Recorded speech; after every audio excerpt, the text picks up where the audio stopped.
द्वाराहाट के बगवाली पोखर में आज सूबे के शिक्षा और चिकित्सा मंत्री धन सिंह रावत जनता दरबार में पहुंचे और लोगों की समस्याओं को सुना।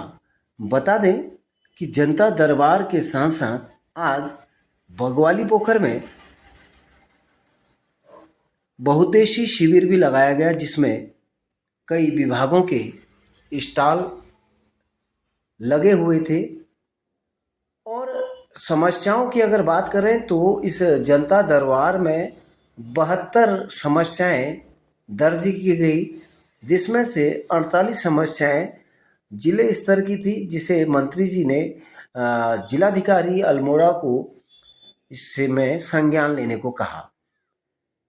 और अन्य समस्याओं में मुख्य रूप से पेयजल हावी रहा, जिसमें पेयजल में भी घर घर नल ही इसमें छाया रहा। और मंत्री जी ने विद्युत विभाग और पेयजल विभाग दोनों को सख्त निर्देश देते हुए कहा कि शीघ्र ही इस पर सख्ती से कार्यवाही करें, अन्यथा जिलाधिकारी को फोन किया, कड़े कदम। मैंने कहा भाई, और कल रविवार था तो मैं जिलाधिकारी का भी धन्यवाद देना चाहता हूँ कि उन्होंने एक दिन के शॉर्ट टाइम पे जो है यहाँ पे जनता दरबार रखा है।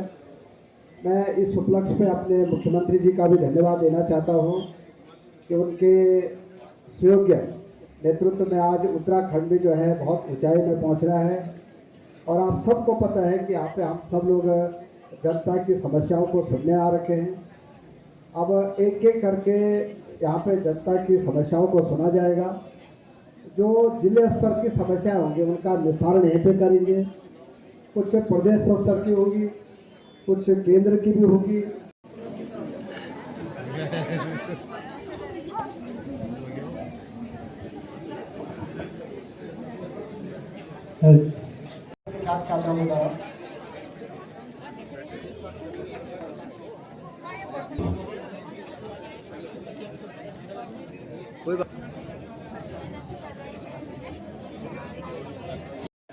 लोग आते हैं, उनका सत्यापन भी एक गंभीर समस्या है। तो मेरा माननीय मंत्री महोदय से निवेदन है कि कुछ क्षेत्र में पुलिस थाना और सत्यापन की आप त्वरित कार्रवाई करने का प्रयास करेंगे। सत्यापन के लिए तो तो 2 साल हो जाएगा तो कह रहे थे, पर अभी तक हो नहीं पाया है। बहुत सर लेटर काफी बार गया है इसके लिए, पर उसमें कुछ हो नहीं रहा है। केवल एक विकलांग ही रह गया सर, ऐसा बस, बाकी सब पे ठीक हो जाए। वो अभी दिल्ली, मेरी अभी बात हुई उनसे, तो दिल्ली हॉस्पिटल में है। मुझे आशा विश्वास है कि वो भी जल्दी ठीक हो जाएगी। इतनी बात कहकर मैं अपनी बात समाप्त कर रहा हूँ, क्योंकि आज भाषण का मौका है। आज हम आपकी समस्याओं को सुनने रखे हैं, तो एक एक करके आप अपने अपनी बातें बोलेंगे यहाँ पे। और फिर हमारे महेश भाई जी और जिलाध्यक्ष जी भी 2-2 मिनट बाद में आप लोगों को संबोधन करेंगे। और अनिल जी की दिक्कत यह है कि वो उनके भी पाँव में दिक्कत है, वो बैठ के भी बोल सकते हैं। जी मंत्री जी बताएं सबसे पहले तो कि द्वाराहाट का जो सामुदायिक स्वास्थ्य केंद्र है वो केवल रेफर सेंटर बन के रह गया है। वहाँ पर कोई भी स्पेशलिस्ट नहीं है किसी भी उस पर, चाहे हड्डी रोग कहें चाहे नेत्र रोग कहें, कि कोई भी वहाँ पर स्पेशलिस्ट नहीं है। और क्या ये स्थिति रहेगी जबकि उसका उच्चीकरण कर दिया गया है। उसको कहने का आशय है कि उसका विकास हुआ है, पर केवल कागज़ों में। सबसे पहले तो मैं आप लोगों को बधाई दे रहा हूँ कि हमारी सरकार के द्वारा आज यहाँ पे जनता दरबार लगाया गया है। और इस जनता दरबार में 72 लोगों ने अपनी अपनी यहाँ पे जो है प्रमुखता से क्षेत्र की डिमांड रखी।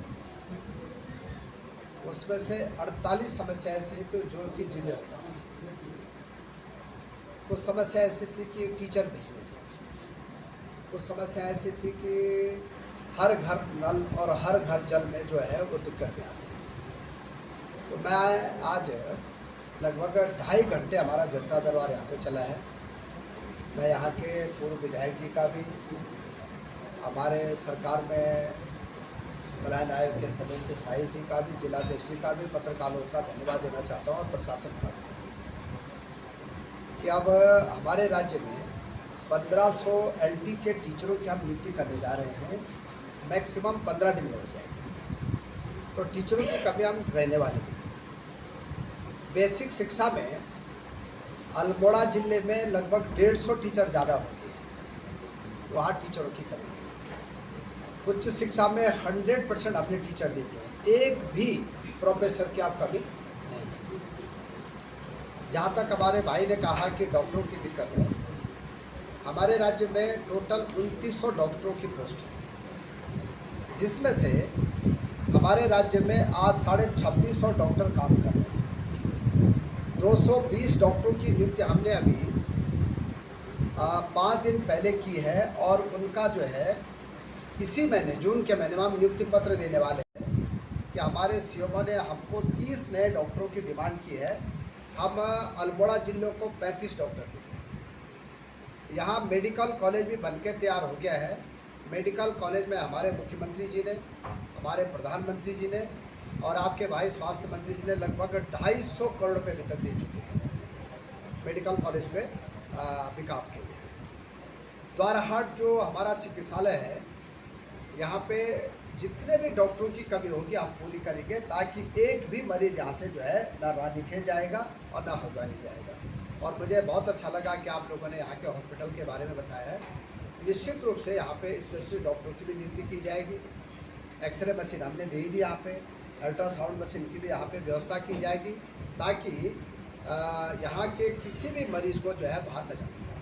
सर, अल्ट्रासाउंड मशीन की बात करें तो द्वाराहाट में अल्ट्रासाउंड महीने में एक बार हुआ, उसके भी फिक्स वो नहीं है कि हमको अल्ट्रासाउंड के लिए रेडियोलॉजिस्ट नहीं मिल पा रहे। इस कमी को कब तक पूरा किया जाए? द्वाराहाट में रेडियोलॉजिस्ट का पद है नहीं, वो रानीखेत में है और अभी हम व्यवस्था में 1 महीने पे यहाँ पे भेजते हैं।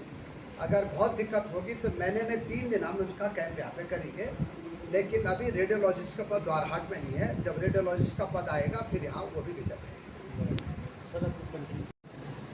सर, द्वाराहाट एक बहुत बड़ी समस्या है। अभी बोर्ड पेपरों का जो यहाँ पर प्राइवेट सेंटर होता है प्राइवेट फॉर्म भरने का, वो पूरे द्वाराहाट में विकास खंड को छोड़ करके जो खंड शिक्षा का कार्यालय उसको छोड़ करके केवल एकमात्र भगवाली पोखर में एक सेंटर है जहाँ पर प्राइवेट फॉर्म भरे गए थे हाई स्कूल या इंटर के।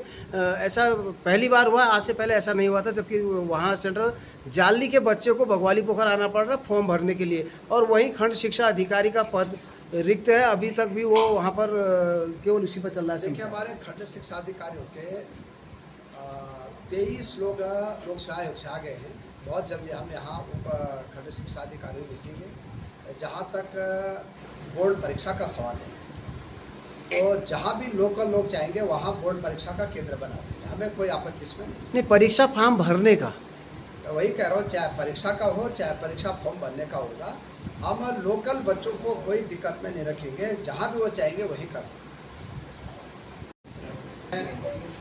रानीखेत जिले के सभी पत्रकार मित्रों का बहुत बहुत धन्यवाद देना चाहता हूँ कि आप बहुत सजग भी हैं और आप अपने स्तर पे रानीखेत जिले के समसामयिक विषयों को प्रदेश सरकार के सामने भी रखते हैं, मेरे सामने भी रखते हैं। आज विशेषकर प्रेस वार्ता का जो हेतु है वो यह है कि हमारे देश के यशस्वी प्रधानमंत्री जी, जिन्होंने कि प्रधानमंत्री के रूप में आज 11 वर्ष उन्होंने पूरे किए, सेवा सुशासन के और गरीब कल्याण के 11 वर्ष उनके आज पूरे हुए।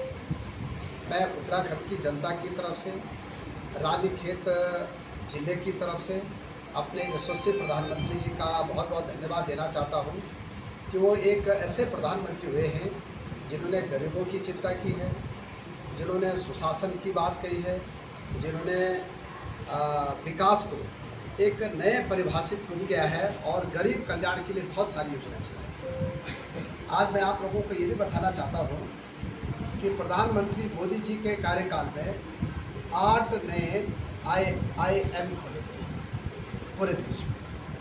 माननीय मोदी जी के नेतृत्व में 23 नए एम्स खोले गए। माननीय मोदी जी के कार्यकाल में 7 IIT नए बनाए गए। माननीय मोदी जी के कार्यकाल में 570 नए विश्वविद्यालय बनाए गए। ये भी रिकॉर्ड है आज तक के किसी प्रधानमंत्री जी का। माननीय मोदी जी के कार्यकाल में 10,000 इंटर कॉलेजों को अटल टिंकरिंग लैब की जो है सुविधा दी गई है।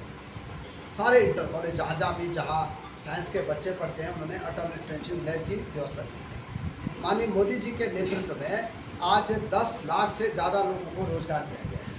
और इतना ही नहीं, अभी तक 14,502 नए PM-श्री स्कूल बनाए गए हैं। माननीय मोदी जी के नेतृत्व में गरीब लोगों को अब अटल आयुष्मान योजना जो है 5 लाख रुपए तक का इलाज फ्री करा रहे हैं।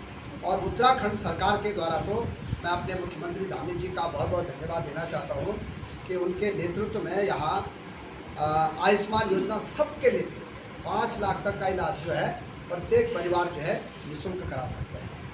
मोदी जी के कार्यकाल में लगभग 60 लाख से ज़्यादा परिवारों को निःशुल्क राशन दिया जा रहा है। आज उत्तराखंड में चाहे केदारनाथ हो चाहे हेमकुंड साहिब हो, वहाँ पे तीर्थ यात्रियों के लिए अब पूरी रोड कनेक्टिविटी से जोड़ा जा रहा है, एयर कनेक्टिविटी से जोड़ा जा रहा है। हमारे यहाँ 4 धाम में जो है रेल लाइन बिछाने का काम भी मोदी जी के द्वारा किया जा रहा है। और मैं कह सकता हूँ कि उत्तराखंड में 1 लाख करोड़ से ज़्यादा अभी तक हमारे प्रधानमंत्री जी ने यहाँ के विकास के लिए दी है। जो डिमांड हमारे मुख्यमंत्री जी और हमने प्रधानमंत्री मोदी जी से की है, उन्होंने उत्तराखंड के विकास के लिए हमको कभी भी कोई कमी नहीं की है। मैं कह सकता हूँ कि मोदी जी के कारण आज पूरे विश्व पटल में भारत का नाम रोशन हो रहा है। आप देख रहे होंगे कि पूरे विश्व में आज भारत जो है अग्रणी 5 देशों में क्या हो गया शामिल हो।